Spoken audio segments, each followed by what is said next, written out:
আজ ভিডিওটা কোথা থেকে শুরু করেছি তোমরা নিশ্চয়ই দেখে বুঝতেই পারছো। সারাদিনের সব ব্যস্ততা কাজকর্ম কাটিয়ে দুজনে সন্ধ্যেবেলায় বাড়ি ফিরছিলাম। আজ হঠাৎ দুজনের মনে একটু ঘুরতে ইচ্ছে হচ্ছিল, তাই ভাবলাম চলো টাকি থেকে ঘুরে আসি।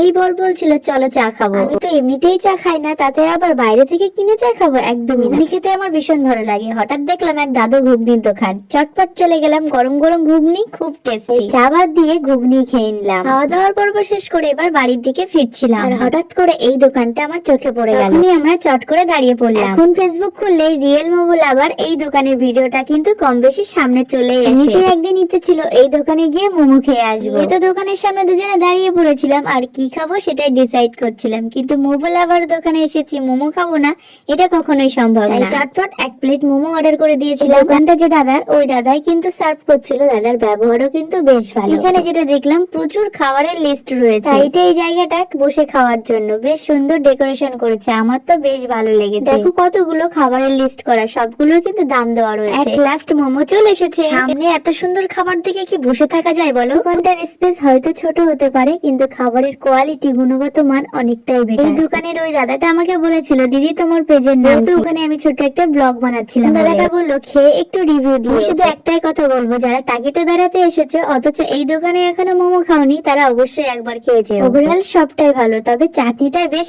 স্পাইসি ছিল। ঠান্ডার মধ্যে খাওয়া দাওয়াটা বেশ জমে গেছে।